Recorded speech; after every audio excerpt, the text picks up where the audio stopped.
Halo semuanya. Kami dari kelompok 6 akan menjelaskan materi tentang strategi pembelajaran kreatif atau aktif. Sebelumnya, perkenalkan nama saya Mita Purwata, ini dan dengan NIM 23021040210. Perkenalkan, nama saya Desti Aurelia Rifin Saputri dengan NIM 2302104021033. Perkenalkan, nama saya Meila Dita Arpendi dengan NIM 2302140402104. Perkenalkan, nama saya Ana Nelly Madulia dengan NIM 23020210402010. Yuk simak videonya.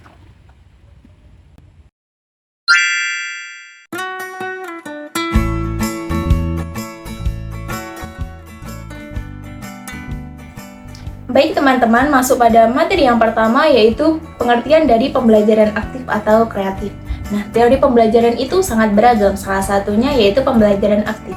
Menurut Mahmudah tahun 2015, pembelajaran aktif merupakan salah satu bentuk pembelajaran yang memungkinkan siswa untuk berperan aktif dalam proses pembelajaran, baik dalam bentuk interaksi sesama siswa maupun siswa dengan pengajar pada proses pembelajaran aktif tersebut. Nah, di samping itu, pembelajaran aktif juga dimaksudkan untuk menjaga perhatian siswa atau peserta didik agar tetap tertuju pada proses pembelajaran.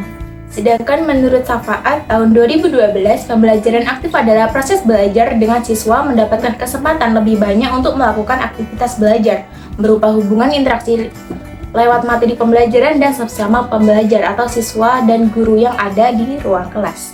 Jadi, menurut pendapat-pendapat tersebut dapat disimpulkan bahwa pembelajaran aktif adalah suatu model pembelajaran yang membuat siswa menjadi lebih aktif.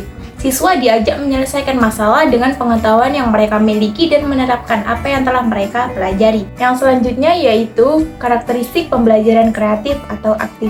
Nah, menurut UVRT tahun 1999 terdapat 10 karakteristik pembelajaran kreatif atau aktif. Nah, di antaranya yaitu yang pertama, tidak terbatas di ruang kelas.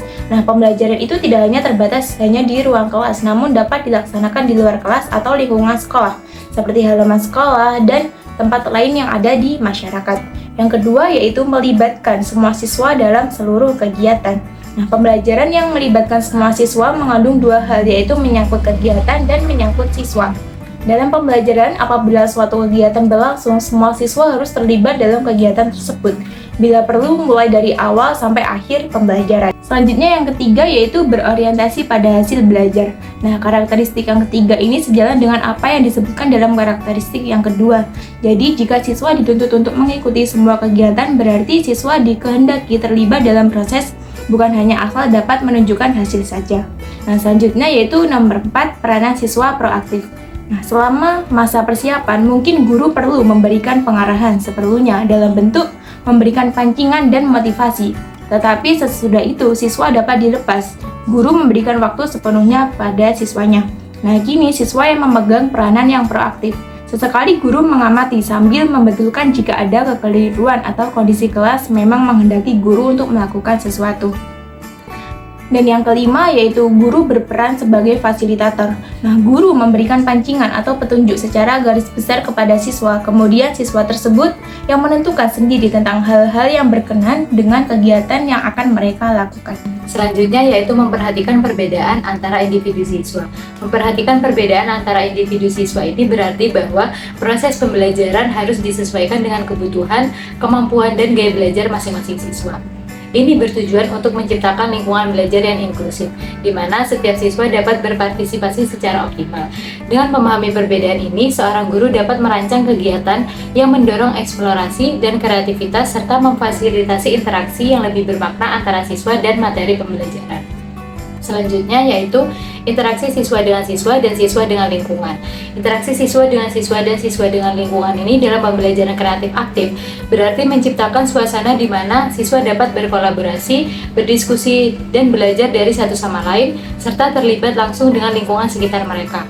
Hal ini mendukung pengembangan keterampilan sosial, pemecahan masalah, dan pemahaman yang lebih dalam terhadap materi pembelajaran. Interaksi tersebut mendorong siswa untuk aktif berpartisipasi, meningkatkan motivasi belajar, dan memperkaya pengalaman belajar mereka melalui hubungan sosial dan konteks yang nyata. Selanjutnya yaitu siswa bertanggung jawab atas pembelajaran yang dilakukan. Artinya siswa di sini diharapkan untuk aktif mengelola dan mengarahkan proses belajar mereka sendiri. Dalam konteks pembelajaran kreatif aktif, mencakup keterlibatan siswa dalam merencanakan, melaksanakan, dan mengevaluasi kegiatan belajar. Tanggung jawab ini mendorong siswa untuk lebih mandiri, meningkatkan motivasi, dan mengembangkan keterampilan berpikir kritis secara aktif, sehingga mereka dapat menghasilkan ide-ide baru dan solusi terhadap masalah yang dihadapi. Selanjutnya yaitu menggunakan sumber lingkungan. Menggunakan sumber lingkungan dalam pembelajaran kreatif aktif berarti memanfaatkan berbagai elemen dari lingkungan sekitar sebagai alat bantu dalam proses belajar. Hal ini mencakup penggunaan objek nyata, teknologi, dan sumber daya alam untuk mendukung eksplorasi dan pemahaman konsep. Dengan mengintegrasikan sumber lingkungan, siswa dapat belajar secara langsung dan kontekstual yang mendorong kreativitas, keterlibatan, dan pemecahan masalah. Pendekatan ini membantu menciptakan pengalaman belajar yang lebih dinamis dan relevan dengan kehidupan sehari-hari siswa. Dan yang terakhir yaitu adanya kerjasama antara sekolah dan masyarakat. Adanya kerjasama antara sekolah dan masyarakat dalam pembelajaran kreatif aktif ini berarti pendidikan tidak hanya berlangsung di dalam kelas, tetapi juga melibatkan komunitas sekitar. Kolaborasi ini memperkaya pengalaman belajar siswa dengan menyediakan dukungan dan sumber daya tambahan dari orang tua, organisasi, dan masyarakat. Dengan kemitraan yang kuat, siswa dapat mengakses berbagai peluang untuk belajar dan berinovasi, sehingga menciptakan lingkungan yang lebih kondusif bagi pengembangan kreativitas dan keterampilan siswa. Materi selanjutnya yakni kelebihan dan kekurangan pembelajaran kreatif. Nah, kelebihan pembelajaran kreatif ini ada beberapa poin, yakni yang pertama, siswa dapat belajar dengan cara yang menyenangkan sehingga materi sesulit apapun siswa tidak akan merasa sulit. Kemudian yang kedua, aktivitas yang ditimbulkan dalam pembelajaran kreatif dapat meningkatkan daya ingat peserta didik karena gerakan dapat mengikat daya ingat pada memori jangka panjang. Lalu yang ketiga yakni belajar kreatif atau aktif dapat memotivasi siswa lebih maksimal sehingga dapat menghindarkan siswa dari sikap malas, mengantuk, dan juga melamun. Kemudian selanjutnya yakni kekurangan pembelajaran kreatif atau aktif. Yang pertama yakni suasana gaduh di kelas akibat dari aktivitas yang ditimbulkan oleh pembelajaran kreatif atau aktif justru seringkali dapat mengacaukan suasana pembelajaran. Kemudian yang kedua, konsep pembelajaran kreatif atau aktif cukup menyenangkan, sehingga dapat membuat siswa lebih cenderung hanya untuk bermain dan melupakan tugas utamanya untuk belajar. Yang selanjutnya yakni solusi untuk pembelajaran kreatif atau aktif. Yang pertama yakni pendekatan berbasis proyek. Siswa diberikan proyek yang relevan dengan kehidupan nyata, mendorong kolaborasi dan pemecahan masalah. Contohnya, merancang solusi untuk masalah lingkungan di komunitas mereka. Kemudian yang kedua, penggunaan teknologi. Manfaatkan alat digital untuk membuat pembelajaran lebih interaktif, seperti menggunakan narasi multimedia dalam pelajaran sejarah. Kemudian yang ketiga, pembelajaran di luar ruangan. Mengadakan kegiatan di luar kelas, seperti kunjungan ke museum atau kebun binatang, untuk memperkaya pengalaman belajar siswa. Kemudian yang keempat, debat dan diskusi, mengorganisir debat di kelas untuk mengasuh kemampuan berpikir kritis dan komunikasi siswa.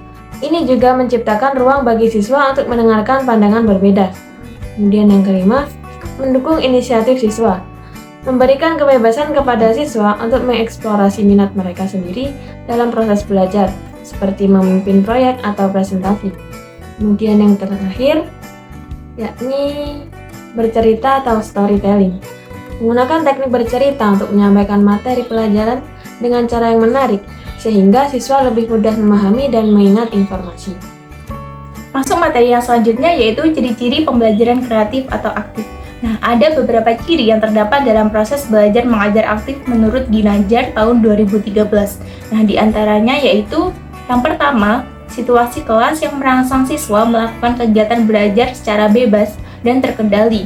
Nah, yang kedua, lebih banyak memberikan rangsangan berpikir kepada siswa untuk memecahkan masalah.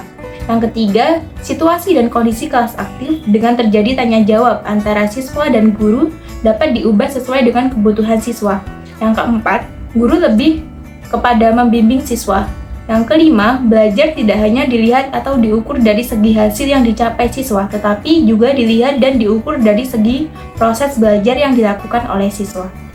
Materi selanjutnya yaitu prinsip-prinsip pembelajaran kreatif atau aktif. Yang pertama yaitu prinsip melakukan. Prinsip melakukan dalam pembelajaran kreatif aktif ini berarti siswa diharapkan untuk terlibat langsung dalam proses belajar melalui tindakan praktis. Ini mencakup beberapa hal yaitu eksplorasi, percobaan, dan penerapan konsep yang dipelajari dalam situasi nyata. Dengan melakukan ini, siswa tidak hanya menerima informasi secara pasif, tetapi juga aktif membangun pengetahuan dan keterampilan mereka sendiri, meningkatkan pemahaman serta kreativitas.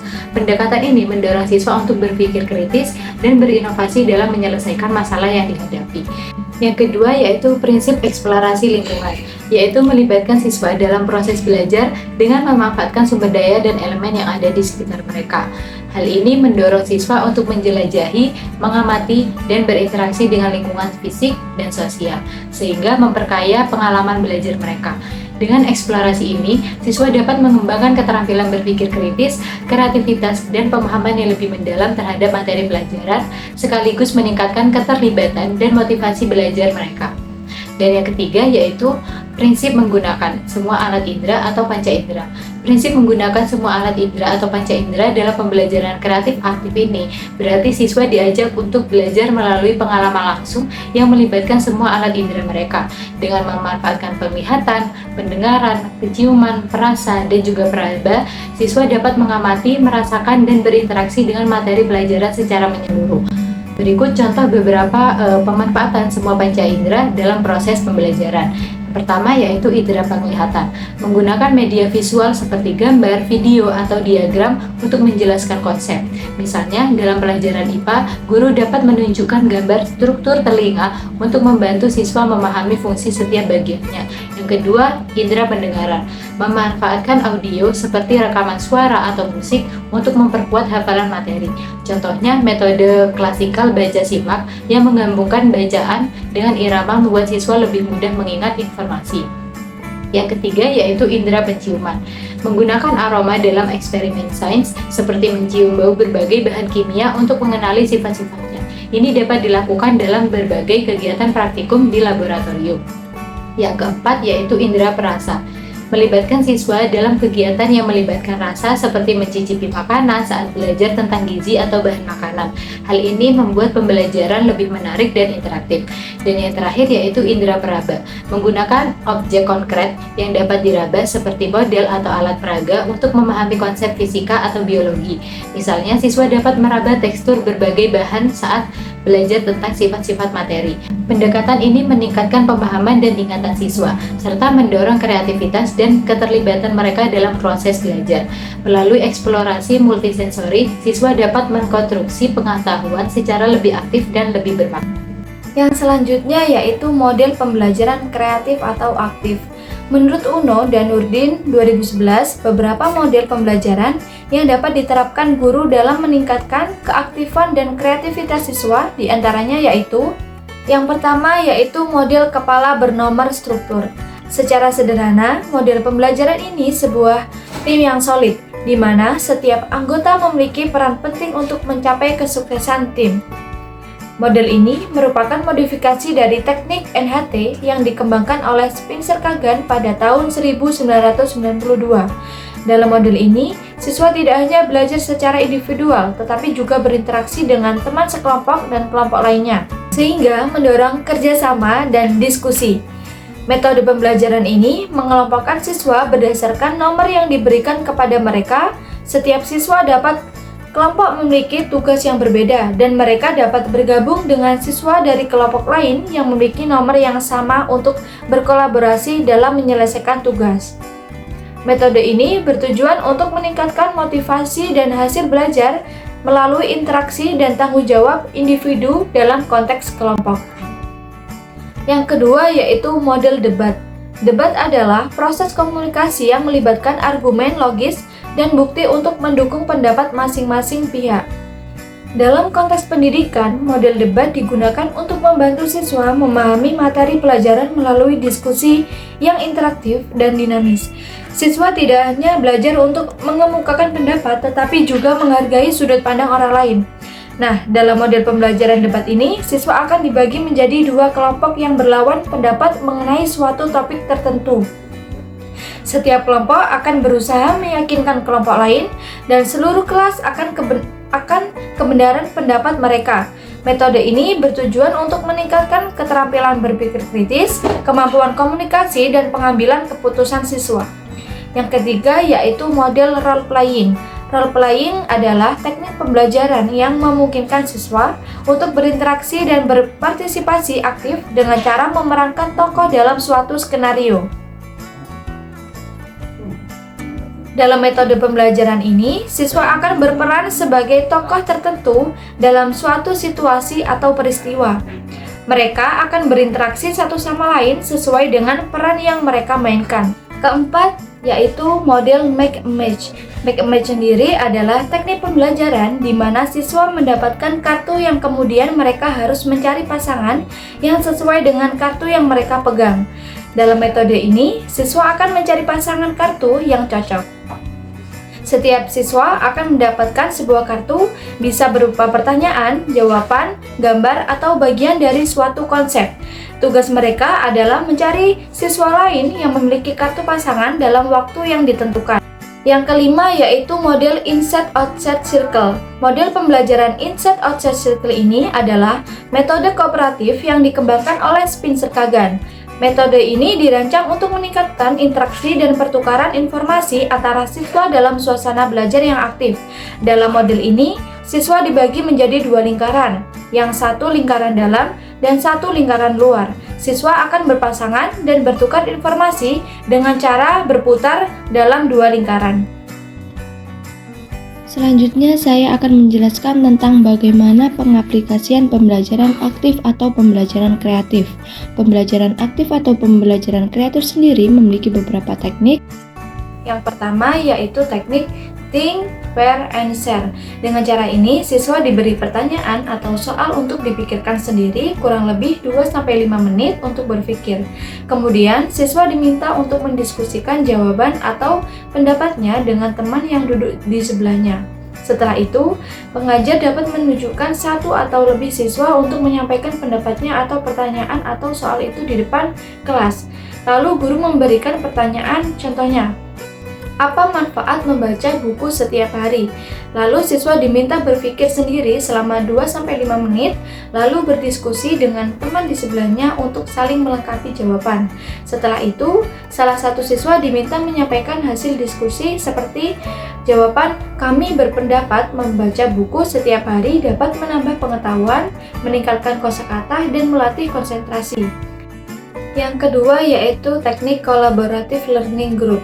Jadi, kelompok yang terdiri dari 4-5 orang siswa adalah strategi pembelajaran kolaboratif di mana siswa bekerja sama untuk mencapai tujuan.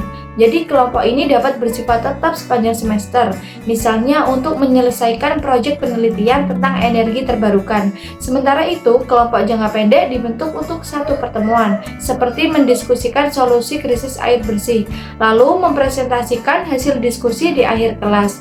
Pembentukan kelompok disesuaikan dengan kebutuhan pembelajaran.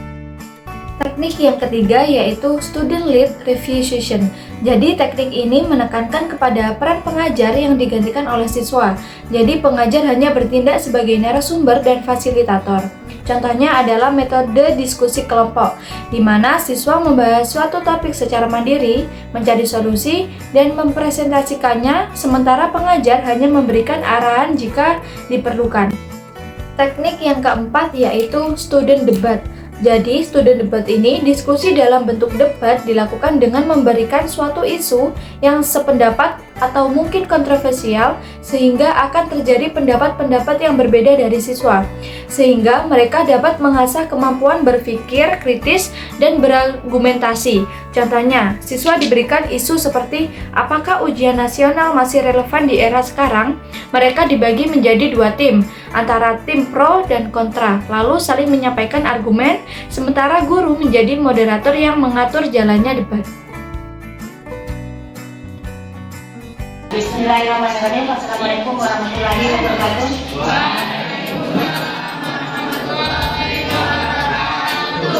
Anak-anak semuanya, untuk hari ini kita tugasnya mencari sebuah novel.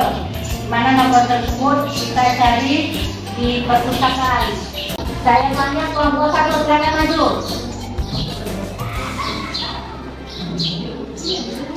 Kelompok 1, apa judulnya kakak? Ya, judulnya pertemuan. Kata dulu. Ya, sendiri ya saya. Sendiri silakan. Kita semua, ya, kita ke perpustakaan untuk mencari buku novel yang telah kita tentukan, telah kita pilih. Ya, silakan anak-anak ke perpustakaan semuanya. Bantu dengan temannya mencari buku novel yang kita butuhkan.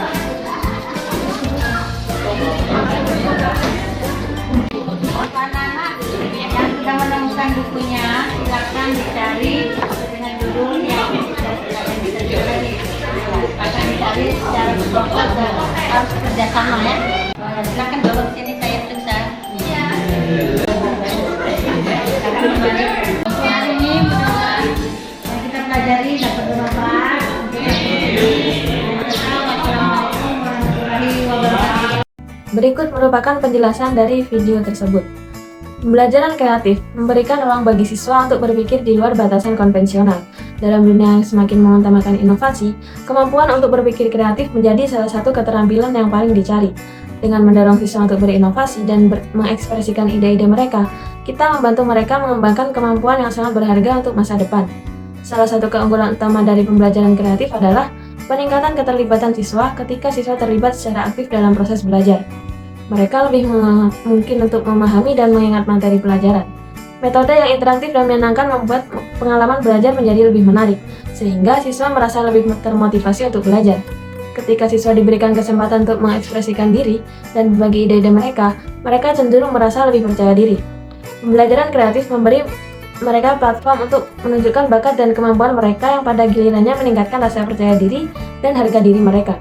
Pembelajaran kreatif seringkali melibatkan kerjasama dalam kelompok yang membantu siswa mengembangkan keterampilan sosial seperti komunikasi, kolaborasi, dan empati.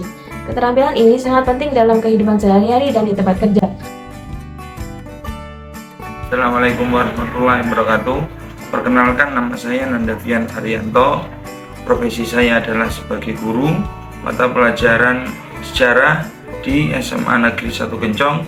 Saya ingin mencoba mengomentari strategi pembelajaran kreatif. Saya kira penerapan pembelajaran strategi kreatif ini sangat menarik dan sangat bagus di era sekarang. Karena apa? Pembelajaran di era sekarang itu harus berpusat kepada siswa. Artinya, guru sebagai fasilitator harus memfasilitasi siswa di dalam pembelajaran. Salah satu penerapan strategi pembelajaran kreatif adalah pembelajaran yang berpusat kepada siswa, yang nanti siswa di dalam proses pembelajaran itu akan merasa nyaman ketika melakukan pembelajaran di kelas dengan guru tersebut, dan ini sangat membantu siswa dalam proses belajar mengajar di kelas. Saya kira guru-guru yang saat ini menjadi guru, saya kira wajib untuk menerapkan strategi pembelajaran kreatif, karena itu yang sekarang dimiliki atau saya kira itu yang dibutuhkan siswa sekarang. Saya kira itu terkait strategi pembelajaran kreatif komentar saya. Terima kasih. Wassalamualaikum warahmatullahi wabarakatuh. Jadi, menurut pendapat saya, pembelajaran kreatif atau aktif ini fokus kepada keterlibatan siswa baik secara fisik maupun emosional dalam proses pembelajaran. Model ini mendorong siswa untuk terlibat secara aktif melalui kegiatan seperti diskusi dan simulasi yang dapat meningkatkan motivasi serta hasil belajar mereka. Dalam pendekatan ini, guru berfungsi sebagai fasilitator yang menciptakan lingkungan kelas yang menarik dan lebih interaktif, serta menerapkan berbagai metode untuk mencegah kebosanan. Dengan cara ini, diharapkan siswa dapat lebih mudah memahami materi dan merasa lebih nyaman dalam menyampaikan pendapat mereka. Menurut pendapat saya, pembelajaran kreatif itu sangat cocok untuk para peserta didik. Dengan pembelajaran tersebut, siswa tidak hanya duduk diam mendengarkan guru berbicara, tetapi siswa bisa terlibat langsung dalam proses belajar. Misalnya, siswa bisa bekerja kelompok, berdiskusi, atau bahkan membuat proyek yang menarik. Nah, dengan cara tersebut membuat belajar jadi lebih seru dan tidak membosankan. Selain itu, siswa jadi lebih berani untuk berpikir kritis dan kreatif karena mereka ditantang untuk mencari solusi sendiri. Nah, suasana belajar yang aktif juga membuat siswa lebih nyaman dan tidak stres, sehingga siswa bisa lebih menikmati proses belajar mengajar. Nah, jadi pembelajaran kreatif atau aktif ini sangat penting untuk membantu siswa berkembang, baik dari segi akademis maupun sosial. Jadi menurut saya, pembelajaran kreatif atau yang sering disebut sebagai pembelajaran aktif merupakan pendekatan yang sangat penting dalam dunia pendidikan modern. Metode ini tidak hanya mendorong siswa untuk terlibat secara aktif dalam proses belajar, tetapi juga mengembangkan keterampilan berpikir kritis, kolaborasi, dan kreativitas. Salah satu tujuan utama pembelajaran kreatif adalah untuk mengembangkan kemampuan berpikir kreatif siswa. Melalui berbagai aktivitas yang mendorong eksplorasi dan inovasi, siswa diajak untuk berpikir di luar batasan konvensional. Ini sangat penting di era informasi saat ini, di mana kreativitas menjadi salah satu keterampilan utama yang dicari oleh dunia kerja. Secara keseluruhan, pembelajaran kreatif atau aktif adalah pendekatan yang sangat efektif dalam meningkatkan kualitas pendidikan. Dengan menciptakan lingkungan belajar yang dinamis dan interaktif, kita dapat membantu siswa tidak hanya memahami materi pelajaran, tetapi juga mengembangkan keterampilan penting yang akan bermanfaat sepanjang hidup mereka. Penerapan metode ini di sekolah-sekolah harus didorong agar pendidikan dapat lebih relevan dan sesuai dengan kebutuhan zaman. Menurut saya, pembelajaran kreatif itu seperti petualangan yang seru. Tidak hanya menghafal, tapi menggali, mencoba, dan menciptakan. Dengan metode yang menarik, belajar jadi pengalaman yang menginspirasi, bukan sekedar rutinitas. Nah, kreativitas dalam belajar ini mengubah teori menjadi cerita, angka menjadi solusi yang nyata, dan ruang kelas menjadi tempat eksplorasi tak terbatas. Nah, setelah mendengarkan komentar-komentar tersebut, maka dapat disimpulkan bahwa Pembelajaran kreatif atau pembelajaran aktif merupakan pendidikan yang sangat relevan dan efektif dalam pendidikan modern. Metode ini mendorong keterlibatan aktif siswa dalam proses belajar yang tidak hanya meningkatkan pemahaman materi, tetapi juga mengembangkan keterampilan berpikir kritis, kolaborasi, dan kreativitas. Nah, itulah tadi penjelasan materi dari kelompok 6 tentang pembelajaran aktif dan kreatif. Sekian dari kami, terima kasih, semoga bermanfaat. Sampai Sampai jumpa. jumpa.